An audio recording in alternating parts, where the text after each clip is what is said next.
In 2 Kings chapter 6 and verses 1 to 7, an iron axe head floats.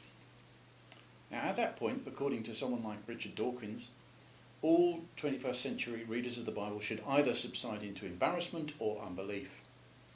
The 19th century is the last time when it was possible for an educated person to admit to believing in miracles without embarrassment. That's the God Delusion, page 187. His idea being, I guess, that miracles are inconsistent with the laws of nature, and such inconsistencies, we all know, he supposes, nature does not allow. I do believe in the God who performs miracles as described in the Bible. I'm not at all embarrassed to say so, and here's why. In the first place, where do we get this idea that nature has any say at all in what is or is not allowed to happen? It's God that does that. When we use a word like nature, we're using it as a blanket term to describe something that God has brought about. When we say the laws of nature, we mean the rules that we have observed so far to be at work in normal circumstances, governing the world that God has made. Dawkins is expecting the God he doesn't believe in to act in ways consistent with the rules we have so far discovered from our observations of nature. I expect the God I do believe in to act in a way that is consistent with himself.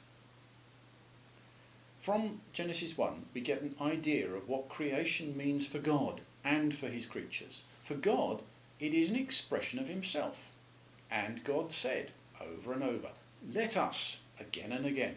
And whereas when I have something to say, like now, the best I can hope for is that the words and deeds that I use to express myself somehow carry enough of my meaning across and meet with enough goodwill in you, the listener, to succeed as planned.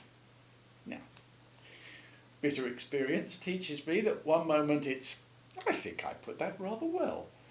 And the next minute you're saying, well, what I meant was, and then what I'm trying to say is, before very often finally, oh, never mind.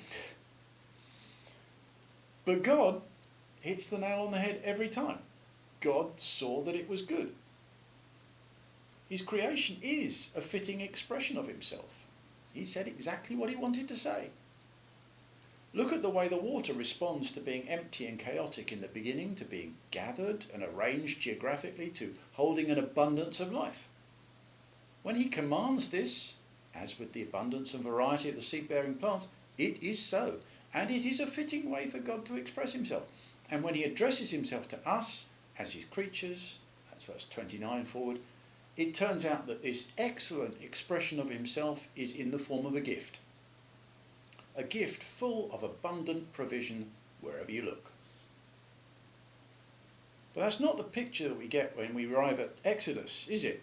Already here there are vast areas of the earth that do not hold an abundance of life, which means that people like Pharaoh in control of places like Egypt can rely on the laws of nature to work for them in enslaving people. Notice in chapters 14 to 16 how often the Israelites are saying, it would have been better for us to have stayed in Egypt. Well, of course. The laws of nature are at work to keep them enslaved because they know you can't escape your pursuers by walking through the seabed.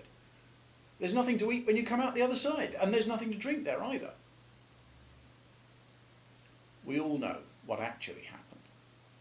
The important thing is to realise is that when he parted the Red Sea and provided manna in the desert, God was not making nature inconsistent with itself. He was in fact making it do what he had set it out to do. The same applies with Joshua when it comes to getting into the promised land. Joshua chapter 3 verses 1 to 17. Here the abundant provision is on the other side of the water, which forms a natural boundary which the people cannot cross. But they can, because they're his people and God is always consistent with himself. Notice also that God does this so that the people of Israel may know that I am with you as I was with Moses, he says to Joshua, verse 7.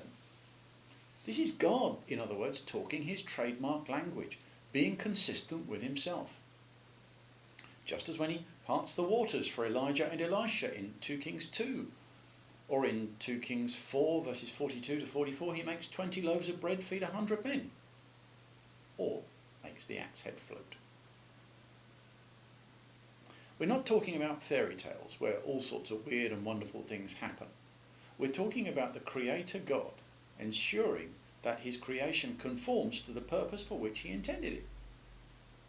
Today's laws of nature will be out of date tomorrow, but the God who created it all will always be consistent with himself, and nature has no choice but to obey him.